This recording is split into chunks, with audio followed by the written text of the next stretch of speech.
Well, I thought I might just review a product that I've never actually played with before. It's these little things I found at JCar today. I've heard lots of good reviews about these and a few negative ones, and I thought I'd find out what they're like. These are, I'm not sure of the correct terminology, but they're a piece of heat shrink with some glue and some low temperature solder in the middle. They're apparently useful for joining cables without a soldering iron, which is something I do quite a bit.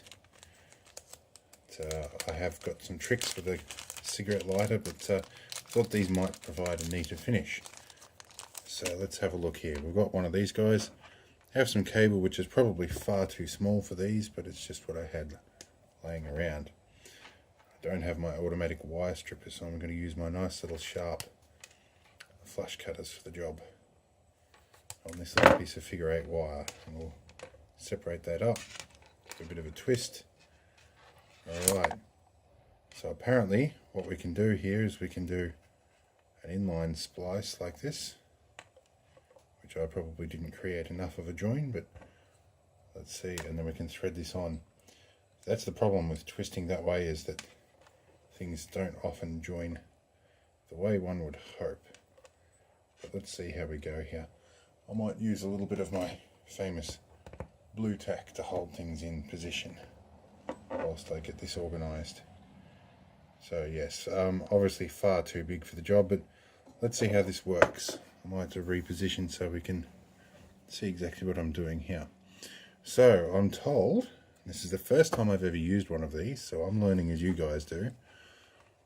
Apparently you don't want to put too much heat into these, apparently, because you can burn the heat shrink off. I'm using a little gas torch here, but I'll be using it at quite a distance, and it's quite convenient for heat shrink. I use this regularly. Just going to apply some gentle heat here. See if we can get the glue melting first. Actually, it does take a little bit of heat. There's a glue that's melted. It looks like the glue's gone. That should create a nice little seal. That's, oh geez, that is low temperature solder. It's melted in very quickly. Actually, so far I'm quite impressed. I'm going to leave that sit for a little bit and cool down. I might even be able to turn on up over the top here. You can probably see I have my little 12-volt junction box from the house battery up here, and that's turned on a fan on the top of my monitors here. You can currently see the next YouTube video uploading. I'm just going to hold this up here till it cools off slightly and bring it into focus. And yes, that's a scanner up the back there that belongs to my late brother, whom saw it fit to end his own life a few years ago. Keep it up there for posterity's sake. Anyway, we'll cover that topic at a later date. However, this has provided a very good strong join that I can't pull apart. I suspect I'll be able to break the wire before I break that. So that is actually a very strong and seemingly watertight join. I'm very, very impressed. I think I won't be buying these in $5 a bag at $1 each. I think I'll be buying a big box full of these at a bulk price, and they can fit in my Land Rover. As anybody who's driven a Land Rover or any vehicle wired by Lucas will tell you that Lucas, Prince of Darkness, is a common phrase. Being it's a military vehicle, it has a blackout switch, which I refer to as Lucas mode. If you search the internet, you'll find many references to that. In any case, I thought these are a very good idea. I like them, and I'm going to probably make a slot in my 3D printed wallet for one, which I can show you my 3D printed wallet over the back here.